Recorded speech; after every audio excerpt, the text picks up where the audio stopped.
Hi friends, welcome to my online classroom channel, and today in this video we are going to continue the same concept of social justice class 11 chapter 3rd. सो देखिए, मैंने यहाँ पे आपको इससे पहले की जो प्रीवियस वीडियोस है मैंने वहाँ पे आपको प्रिंसिपल बताया था, सोशल जस्टिस का मीनिंग भी एक्सप्लेन कर दिया था, साथ ही मैंने आपको दो प्रिंसिपल्स भी एक्सप्लेन कर दिए थे कि क्या सिद्धांत होते हैं सोशल जस्टिस के। ठीक है, पहला सिद्धांत जो था वो आपका था इक्वल ट्रीटमेंट करना चाहिए और सेकंड था प्रिंसिपल ऑफ प्रोपोर्शनलिटी। अब मैं इस वीडियो में आपको बताने वाली हूँ इसका सोशल जस्टिस का थर्ड प्रिंसिपल जो कि है रिकॉग्निशन ऑफ स्पेशल नीड्स। हमें ये बात अच्छे से पता है कि सोसाइटी में कई तरह के लोग होते हैं और उनमें से कई लोगों को स्पेशल नीड्स की भी ज़रूरत होती है। ठीक है, तो ये स्पेशल नीड्स जो है वो एक जस्ट सोसाइटी में, एक न्यायपूर्ण सोसाइटी में आप किस तरह से प्रोवाइड करते हो, तो यही हमारा थर्ड प्रिंसिपल है जस्टिस। ठीक है, which we recognise is for a society to take into account special needs of people while distributing rewards और ड्यूटीज। तो इसके हिसाब से जब भी आप लोगों को डिस्ट्रीब्यूट कर रहे हो रिवॉर्ड्स और उनकी ड्यूटीज, तो वहाँ पे हमें ये भी ध्यान रखना है कि कुछ लोग जो हैं उनको स्पेशल नीड्स की ज़रूरत होती है। तो किस तरह की नीड्स की ये होते हैं, किस कौन लोग होते हैं जिनको स्पेशल नीड्स की जरूरत होती है, तो वो हम धीरे धीरे पढ़ते हैं। ठीक है, तो this would be considered a way of promoting social justice. और ये देखिए, ये भी याद रखिएगा, जो स्पेशल नीड्स के इस तरह के कॉन्सेप्ट होते हैं तो बिल्कुल ये कंसिडर करते हैं कि एक तरह के ये प्रोमोट करते हैं सोशल जस्टिस को in terms of their basic status and rights as members of the society. Justice may require that people be treated equally. अगर देखा जाए सोसाइटी में जो जितने भी लोग रहते हैं, जितने भी मेंबर्स रहते हैं सोसाइटी के, और बात करें टर्म ऑफ बेसिक स्टेटस की, तो ये भी ज़रूरी है कि जो जस्टिस होती है वो रिक्वायर करती है कि हर किसी को आप किस तरह का ट्रीटमेंट दीजिए, इक्वल ट्रीटमेंट दीजिए। But even non discrimination between people and rewarding them proportionality to their efforts might not be enough to ensure that people enjoy equality in other aspects of their lifes in society और that the society. तो देखिए, हमने पहले के principles में ये बात जानी थी कि मान लीजिए आप सोसाइटी में बिल्कुल इक्वल ट्रीटमेंट ला रहे हो। इक्वल ट्रीटमेंट मतलब कि आप किसी के साथ डिस्क्रिमिनेशन ना करो। ठीक है, किसी की तरह कोई भेदभाव ना करो। इसके साथ ही हमने ये भी सोचा कि लोगों को उनके काम के अनुसार जो भी वो क्वालिटी है, उनमें जो भी स्किल है, उसके हिसाब से हम उनको रिवॉर्ड दें। ठीक है, देखिए पॉइंट समझिएगा। पहला पॉइंट कि हम उनको इक्वल ट्रीटमेंट दें, और कब देंगे, हम कैसे देंगे उनको इक्वल ट्रीटमेंट, जब हम किसी तरह का उनके साथ भेदभाव ना करें। ठीक है, डिस्क्रिमिनेशन ना करें।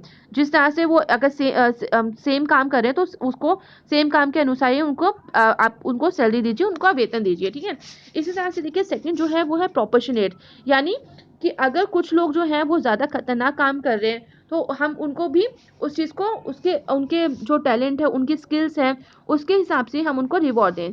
तो ये तो पॉइंट्स हैं, बट ये काफ़ी इनफ नहीं होते क्योंकि सोसाइटी में और भी लोग होते हैं जिनको स्पेशल नीड्स की ज़रूरत होती है। तो देखिए वो कौन है। तो इस तरह से अगर आप सबका ध्यान रखोगे तभी एक जस्टिस का जो फॉर्मेट है वो लागू होता है, वो एक कह सकते हो कि कंटिन्यू काम करता है, अदरवाइज हम नहीं उम्मीद कर सकते हैं। तो प्रिंसिपल जो होता है taking account of the special needs is of people does not necessarily contradict the principle of equal treatment so much as extend it. देखिए, हम ये जो प्रिंसिपल फॉलो करने वाले हैं स्पेशल नीड्स का, ये ऐसा नहीं है कि जो पुराने जो दो प्रिंसिपल हैं, प्रिंसिपल ऑफ इक्वल ट्रीटमेंट और जो प्रोपोर्शनेट वाला जो प्रिंसिपल है, हम उसको किसी तरह से उसका खंडन नहीं करें। कॉन्ट्रोडिक्ट मतलब होता है खंडन, कि हम उसको किसी तरह से ये नहीं कि इग्नोर कर रहे हैं या फिर उसको उल्लंघन कर रहे हैं, ऐसा नहीं है, बल्कि हम उसके मीनिंग को और ज़्यादा अच्छे से समझा रहे हैं। ठीक है, जो दो दो और जो प्रीवियस जो प्रिंसिपल हैं उनके मीनिंग को और अच्छे से समझाया जा रहा है, उनके मीनिंग को और एक्सटेंड किया जा रहा है। It because the principle of treating equals equally could imply that people who are not equal in certain important respect could be treated differently.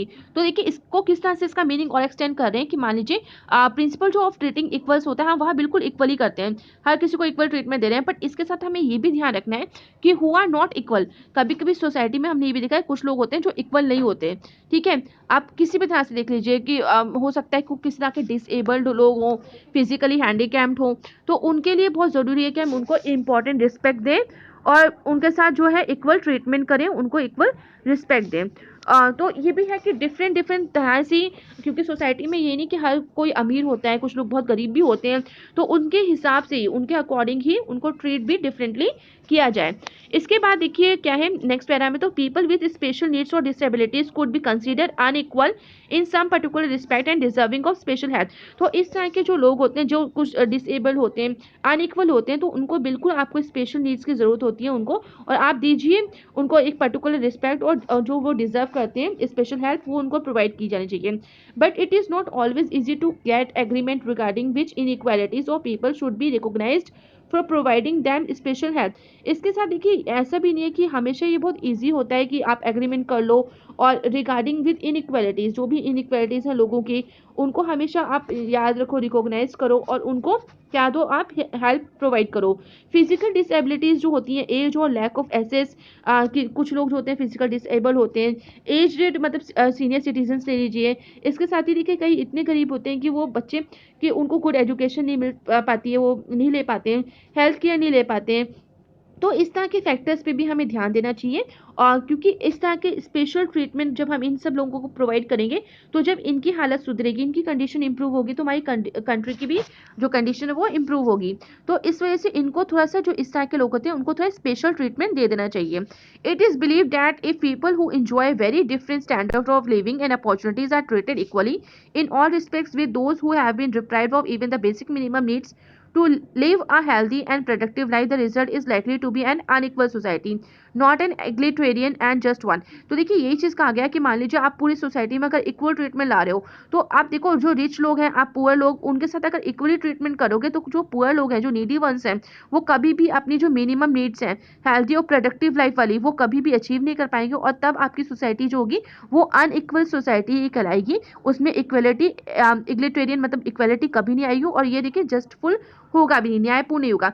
Suppose करिए, देखिए फॉर एग्जांपल मान लीजिए कि अगर हम प्राइवेट हॉस्पिटल्स खोलते हैं, ठीक है, या तो मतलब हॉस्पिटल समझिए, और हॉस्पिटल्स में हमने सभी के लिए सेम फीस रखी है, ठीक है, चाहे वो अमीर हो, चाहे गरीब हो, चाहे कोई भी हो। चलिए देखिए अमीर तो अफोर्ड कर जाएगा, ठीक है, but what's about of the जो पुअर लोग हैं, वो अफोर्ड नहीं कर पाएंगे।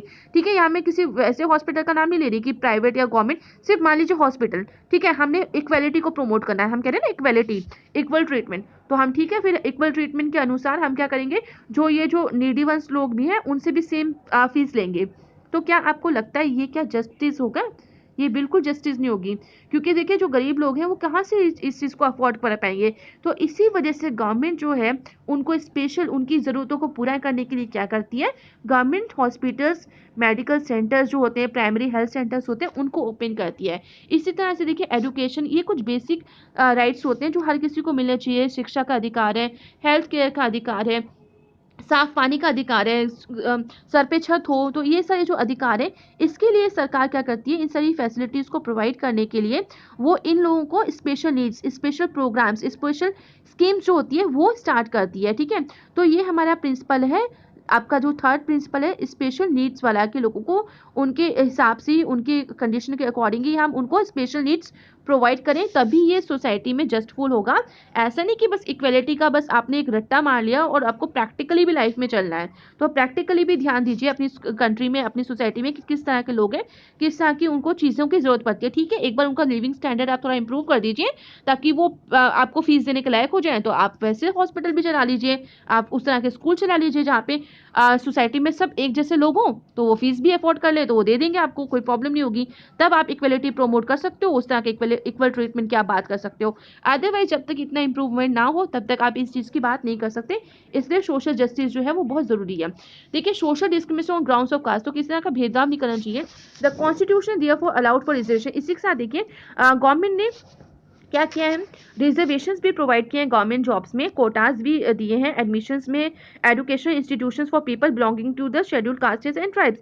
तो इन लोगों की, क्योंकि इनको स्टार्टिंग से कभी इनके इक्वल राइट्स नहीं मिले, इस वजह से ये बहुत पिछड़े हो गए, बैकवर्ड हो गए, इनको कभी इतना इक्वल ट्रीटमेंट मिला नहीं। तो अब बारी है कॉन्स्टिट्यूशन की, वो अपनी गलतियों को सुधारे, और जो पहले सोसाइटीज़ में हुआ उस चीज़ों को इम्प्रूव करें। वो कैसे इम्प्रूव होगा कि इन लोगों को थोड़ा सा रिजर्वेशन दिया जाए गवर्नमेंट जॉब्स में, और कोटाज में एडमिशन दिया जाए एजुकेशन इंस्टीट्यूशन में, ताकि ये पढ़ लिखें और थोड़ी सी इनको जॉब वो मिल जाए, तब इनकी कंडीशन थोड़ी इंप्रूव हो जाए इन तरह के लोगों की। तो आगे चल के इस तरह के रिजर्वेशन की आई थिंक कोई नीड भी नहीं होगी। बट अभी थोड़ा सा इनको देना पड़ेगा, जो आप समझ सकते हैं कि एक कह सकते हैं कि इनको थोड़ी स्पेशल नीड्स की ज़रूरत है, क्योंकि पहले इनको कभी स्पेशल नीड्स दी नहीं, इनकी जो भी ज़रूरतें थी उनको पूरा नहीं किया गया। तो अब ये गवर्नमेंट की बारी है कि वो इनके स्पेशल नीड्स को फुलफिल करें। बट ये भी ध्यान रखें कि जब ये इनका थोड़ा स्टैंडर्ड इंप्रूव हो जाए, तो इस तरह के रिजर्वेशन पॉलिसीज़ को भी हटा दिया जाए, ताकि इक्वलिटी को और प्रमोट किया जा सके। ठीक है, इसके साथ ही देखिए ये जो पिक्चर दी है एग्जाम्पल में, तो इसमें आप बॉक्स में समझ सकते हो कि क्या बोला गया है। तो ये बोला गया है कि जो जस्टिस आप समझते हो, क्योंकि जो हमारे देश में देखिए जस्टिस जो है एब्स्ट्रैक्ट आइडियाज होते हैं, तो एब्स्ट्रैक्ट आइडियाज को फीमेल एलिजरी के द्वारा दिखाया जाता है। तो आपने देखा होगा कि कोर्ट्स वगैरह में ब्लाइंड फोल्डेड एक लेडी होती है, जिसकी आंख पे पट्टी बंधी होती है और हाथों में तराजू होता है, तो वो क्या है, वो जस्टिस को शो करती है। तो इसमें यही पूछे कि अगर वो ब्लाइंड फोल्डेड क्यों होती है, तो ब्लाइंड फोल्डेड इसलिए होती है कि ताकि वो किसी के साथ पार्शलिटी ना करे, क्योंकि अगर आंखें खुली होती है तो हाँ, अगर हमें दिखता है सामने कि हाँ हमारा कोई पहचान वाला है, तो हम उसके फेवर में रिजल्ट सुनाते हैं, जस्टिस कर जाते हैं। तो ये चीज़ें गलत होती हैं। तो अब वो पूछ रहा है कि ठीक है, अगर ऐसा है इम्पार्शल होती है, तो but I wonder how then does she see the special needs of people. अगर वो ब्लाइंड फोल्डेड होती है, उनको कुछ दिखता नहीं है, इम्पार्शल होती है, तो किस तरह से वो लोगों की स्पेशल नीड्स को कैसे देख लेती है। ठीक है, स्पेशल नीड्स की, हाँ ये जो लोग हैं इनको थोड़े से और ज़्यादा स्पेशल नीड्स देनी चाहिए, इनको थोड़ा सा और रियायत देनी चाहिए, रिलैक्सेशन देना चाहिए, तो ये चीज़ें वो कैसे देख लेती है। तो our discussion of different principles of justice has indicated that governments might sometimes find it difficult to harmonise the three principles of justice which have been discuss. तो हमने डिस्कशन में समझा, और इसके साथ ही देखिए कई बार जो है लोगों को बहुत प्रॉब्लम होती है, जो सरकारें चलती हैं, कि वो किस तरह के इन तीन जो प्रिंसिपल्स हैं जस्टिस के, वो किस तरह से इसको फॉलो करे, किस तरह से इनको लागू करे। ठीक है, इनके बीच में एक सामंजस्य, हार्मोनियस मतलब होता है सामंजस्य, कि मिलजुल के इनके साथ रहना बहुत ही मुश्किल हो जाता है। तो जैसे देखिए इक्वल ट्रीटमेंट है for equals, recognition of different efforts and skills while determining rewards and burdens and provision of minimum standard of living and equal opportunities to the needy। तो ये देखिए ये तीन प्रिंसिपल्स के ही पॉइंट हैं। तो काफ़ी बार जो गवर्नमेंट होती है वो कंफ्यूज हो जाती है, और इन प्रिंसिपल्स को लागू करने में वो फेल भी हो जाती है। तो देखिए इक्वल ट्रीटमेंट किस तरह से इक्वल बिहेवियर किया जाए, इक्वल ट्रीटमेंट किया जाए हर किसी के साथ। इसी के साथ देखिए जो भी लोग हैं उनके एफर्ट्स और स्कूल्स के देख के उनको रिवॉर्ड देना चाहिए। और जो लोग हैं जिनको काफ़ी सारी ज़रूरतें होती हैं, नीडी वंस होते हैं, गरीब होते हैं, तो उनकी भी रिक्वायरमेंट जो मिनिमम स्टैंडर्ड ऑफ लिविंग है और इक्वल अपॉर्चुनिटीज़ हैं, वो भी उनको प्रदान की जाए। तो परसुइंग इस तरह के जो इक्वलिटी ऑफ ट्रीटमेंट है by itself might sometimes work against giving due reward to merit. तो आपने देखा होगा एक प्रिंसिपल जो है दूसरे प्रिंसिपल के कभी कभी अगेंस्ट भी चला जाता है। इसी तरह से emphasising rewarding merit as the main principle of justice might mean that marginalized sections would be at disadvantage in many areas because they have not had access to facilities such as good nourishment और education। इसके साथ ही देखिए equal treatment को हम follow करें, हम principal की बात करें जस्टिस की, ठीक है, आपने रिवॉर्ड दिया, आप मेरिट भी दे रहे हो हर किसी को, ठीक है, ये मेन प्रिंसिपल होता है जस्टिस का। बट इसके साथ देखिए जो मार्जिनलाइज जो सेक्शंस होते हैं, जो ट्राइबल कम्युनिटीज़ हो गए या कुछ ऐसे लोग जो और सोसाइटीज़ से आप समझ सकते हो जो बैकवर्ड क्लासेस होती हैं, किसी तरह के कास्टिज्म को वो पहले फेस कर चुके हैं, जिसकी वजह से इस आज इनकी कंडीशन इस तरह की है, तो उनके साथ भी अच्छी बात नहीं होगी, क्योंकि एक डिसएडवांटेज उनको मिलेगा, और जिसकी वजह से वो जो गुड नरिशमेंट और एजुकेशन जैसी फैसिलिटीज़ हैं वो इस्तेमाल नहीं कर पाएंगे। तो ये यहाँ पे बताया गया कि कभी कभी हमने देखा है कि जो एक प्रिंसिपल है वो दूसरे प्रिंसिपल को वॉयलेट भी करते हैं, उसका उसको फॉलो नहीं होने देता है। तो different groups in the country might favour different policies depending upon which principle of justice they emphasis.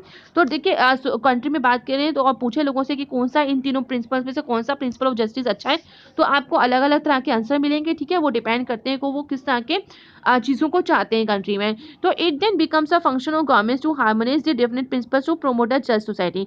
तो इसलिए बहुत ज़रूरी है गवर्नमेंट के लिए कि ये काम करना कि वो प्रॉपर वे में ये तीनों प्रिंसिपल्स जो हैं सोशल जस्टिस के, एक जस्ट सोसाइटी के, उसको प्रमोट करने के लिए इन तीनों प्रिंसिपल्स को मिला जुला के रखें, इन तीनों प्रिंसिपल्स के अकॉर्डिंग ही वो अपना काम करे और कंट्री में रूल करे। ठीक है, तो आई थिंक यहाँ तक आपको क्लियर हो गया होगा। So thank you everyone and please like share subscribe this channel for more updates.